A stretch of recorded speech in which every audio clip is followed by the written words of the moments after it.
welcome to our Crazy Life Scotland. It's Fiona here, and this little video is going to explain a little bit about the difference between the Slimming World eating plan and the ketogenic diet. Now, first of all, I want to say that I'm not an expert on either of these.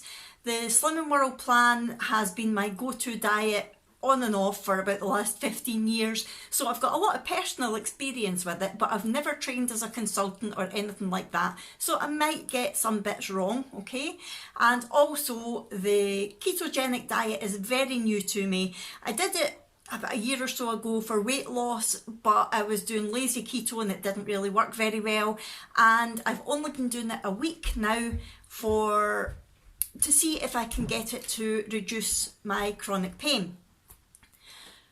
The videos that I've made over the last week regarding Slimming World and regarding the ketogenic diet, a lot of my viewers are Slimming World followers, and quite a few of them have said to me, it's strange, the keto diet seems to be exactly the opposite of the Slimming World diet, and yet both seem to work. Why is that?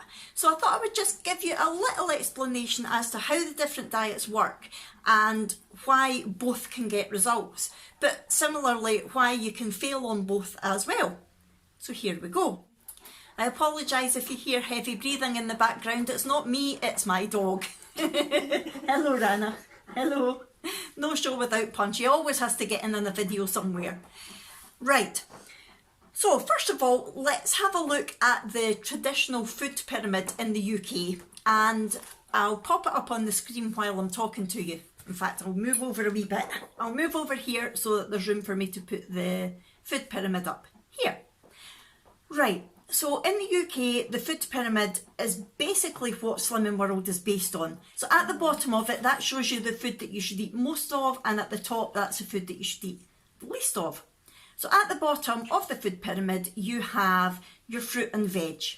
Now on Slimming World, they encourage you to eat mostly speed food, and speed food consists of fruit and veg. Not all fruit and veg, some fruit and veg are what they call free foods, but the speed foods are what you really want to be focusing on if you want good weight loss on Slimming World. So that is going in line with the food pyramid.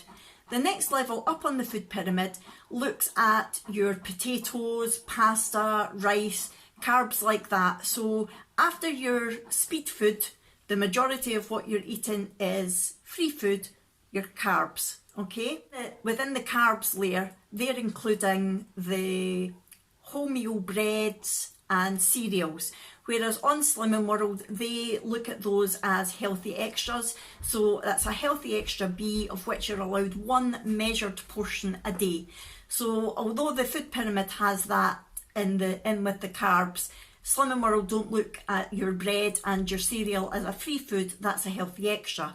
And then moving up in the food pyramid, you've got your dairy, which Slimming World also encourage you to measure. You're allowed 2 healthy extra A's a day now, which is 2 measured portions of dairy, milk or cheese, and they do now include some non-dairy alternatives of milk and cheese as well. Then the next tier up, you've got your meat, your fish, your poultry, and that's basically your protein on Slimming World. So you are encouraged to have protein, but in regulated amounts. Again, the majority, usually of at least a third of your plate, should be speed food, so your fruit and vegetables. So you are encouraged to have your protein on Slimming World as well. Then the top 2 tiers are where your sins come in on Slimming World. Slimming World is a very low fat diet, so they don't encourage you to have a lot of fat, which is the same as this pyramid. So the top 2 tiers are your fats, your butters, your oils, and then at the very top, your high sugar foods and high fatty foods. So that's where Slimming World encourages you to, you're allowed them, but in very small amounts, and that's where your sin comes in. Most people are allowed up to 15 sins a day on Slimming World. It depends though on your weight and whether you're male or female as well. So as you can see, Slimming World is based on this food pyramid. Now, if we then have a look at the ketogenic diet and the food pyramid related to that, again, I'll put it up here. you can see it's basically flipped upside down. So at the bottom, you've got your fats. You want to eat more fats than anything else, around 70% normally on a ketogenic diet. Okay. I'm sorry if this is poorly edited. I've got my daughter sitting here beside me and she keeps taking the mickey out of me, so I keep having to cut things out. Avocado, as Kevin Bridges would say. If you're a Kevin Bridges fan, you'll know why we're laughing at avocado. Right? So yes, your fat should come from avocado and nuts, healthy oily fish, full fat dairy, that sort of thing. Not your vegetable oils and canola oils and all. Then the next tier on the pyramid for the ketogenic diet is your protein. Now you should eat around 20% of your protein, but the exact amount that you need depends on your body weight. And your protein is looking at your meats mostly. Meats, but fatty meats, not lean meats, and I'll come on to that in a while. Eggs and full fat cheese. That's where you get your protein from on the ketogenic diet. And then the very top of the pyramid, which is actually the bottom of the pyramid for Slimming World, is your carbohydrates. So you should only have 5% of carbohydrates on the ketogenic diet, which is up to a maximum of 20 grams of carbs. And those carbs should come from fruit and vegetables, not biscuits, fruit and vegetables. So you're talking about green leafy vegetables, broccoli, cauliflower, or white broccoli as Brooke calls it. Brick shouting, I heard that. Asparagus, spinach, salad like cucumber, spring onion, onions, that sort of thing. That's where you're the types of veg that you should be having. And fruit tends to be berries, because fruit is, by way of having natural sugar, fruit is naturally high in carbohydrates, but berries are the lowest of the fruits when it comes to carbs. So you are allowed some berries as well. You should be factoring a lot of veg and possibly some fruit in your diet every day. And that is how the ketogenic diet works. So yeah, both of them are exactly opposites of each other, and yet people can lose weight on both. Why is that? Let me get back into the middle. I've just destroyed the room with my wheelchair. Right. The reason for that is that both diets work in completely different ways. On Slimming World, your body burns carbohydrates for fuel.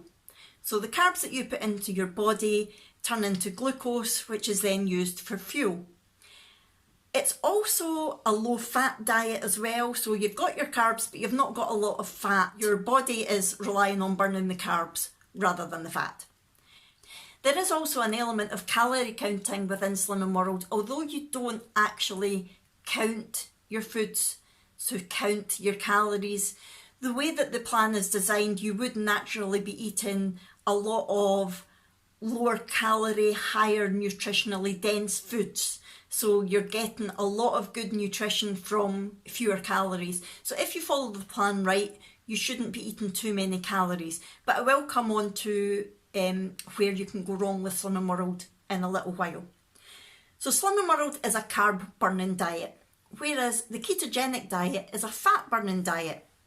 And it's more of a hormonal based diet than calorie based, although you do look at your calories, but calories aren't as important as they are in the likes of Slimming World. So the reason that you eat a high amount of fat in the ketogenic diet is that when you eat a high amount of fat, the liver then makes ketones, which are then used for fuel. That's how your body actually burns the fat. When these ketones are being produced and burned for fuel, that's when you're in a state of ketosis. So if you hear people on the keto diet saying that they're in ketosis, that's what it means. It means that their body is effectively being a fat burning machine. And when people say that, it's not an exaggeration, because although the body does start burning fat by using the fat that you actually eat, when you're not eating and when the body has burned through all of the fat that you have given it, it then starts to work on your body fat. So it will start burning down the fat that you've got stored in your body, and that is basically why you lose weight on the ketogenic diet. Let me just talk a little bit about the hormonal side. I don't want to go too much into it, but one of the main hormones that's involved in weight loss or weight gain is insulin. Now, when you eat a lot of carbs, they get converted to glucose, and for glucose to then be allowed into your cells to be used for energy, your body has to release insulin. Now, insulin is also known as a fat storing hormone. Please be quiet, Ranach. Apologise if you hear whining in the background. So insulin is a fat storing hormone, so if you have too much insulin produced in your body, you will store fat. Fats, however, when you actually eat fats, they are neutral. They don't make your body produce insulin. So when you're eating all this fat on the ketogenic diet, you're not producing insulin every time you eat, and therefore your body's not encouraged to store fat, the same as it can be if you're eating a lot of carbohydrates. So that's the sort of hormonal side. So that is basically the main differences between the two diets and how both can work in their own way. So the Slim and World eating plan is based on low fat, high carbohydrates. The carbohydrates then get burned for fuel, and there's also an element of calories in, calories out as well.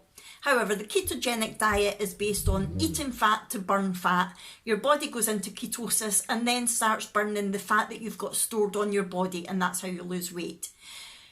Looking at where both diets can fail, just very briefly, with Slim and World, because there are a lot of free foods, you can eat too many carbohydrates, and as I've just mentioned with the insulin, if you eat a lot of carbohydrates, you get a lot of insulin produced.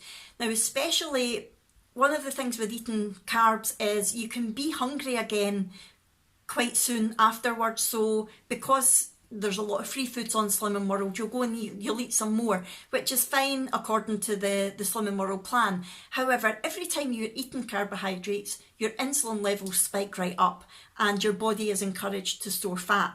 So that's one reason why people might not be losing weight on Slim and World, but also because although you don't count calories, it is calorie control to a certain extent.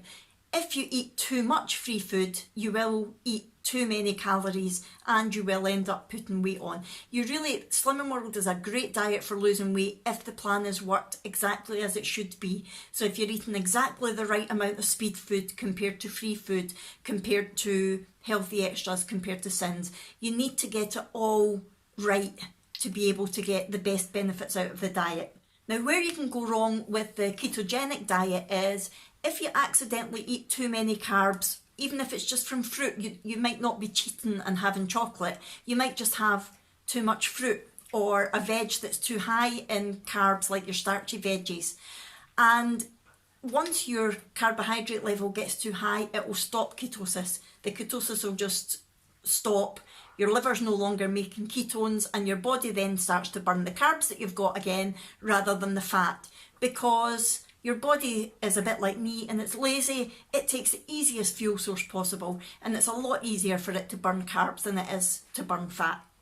Now, another way that you can go wrong on the ketogenic diet is eating too much protein as well. It's a moderate protein diet, not an unlimited protein. And the reason for that is if you eat too much protein that your body doesn't need, your body then starts a process called gluconeogenesis, which basically means that the protein gets broken down into glucose, which then creates an insulin response, which then triggers your body to store fat.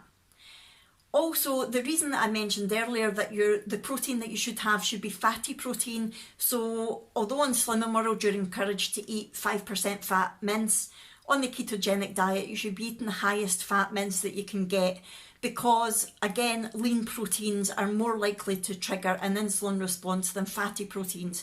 So on keto, you want to keep the fat on your bacon, you want streaky bacon, you want to keep the fat on your steak or your gammon steak or your ham, and you want to keep the fat in your mince. And that's the reason why. So hopefully this has been of some use to you, and hopefully it will help to explain a little bit about how the two diets can be successful in their own way, but how you can also fail on both diets as well, even though they're exact opposites. If you've got any questions, please don't hesitate to ask me in the comments below or email me. Also, like I said at the beginning, I'm not an expert, so don't take my word on any of this. There's lots and lots of research out there on the internet, on YouTube. If you want to look further into it for yourself, please feel free to do so. And if you want to just comment below to let me know if you've tried the keto diet, whether you prefer it to Slimming World, whether a lot of people I know have tried the keto diet and then gone on to Slimming World.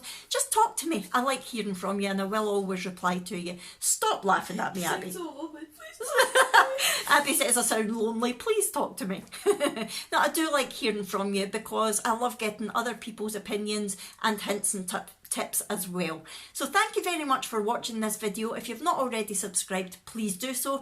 And I'll see you in my next one, which will be my update video on Friday. Bye!